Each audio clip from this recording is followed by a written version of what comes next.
Magandang araw! Ito pong Langit Patrol!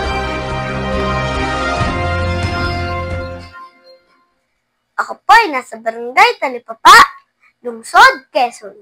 Sa oras na ito, ganap na 1:00 ng hapon.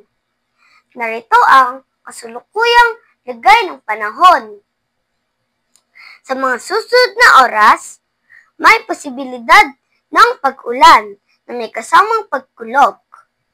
Partikular mula 4:00 hanggang 5:00 ng umaga.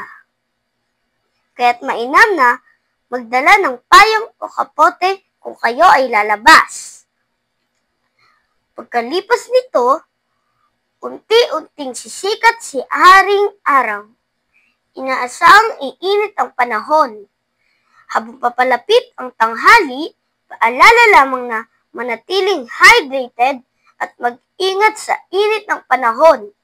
Mga kaibigan, maging handa sa paparating na pag-ulan at sabay-sabay nating panoorin kung paano muli sisikat ang araw.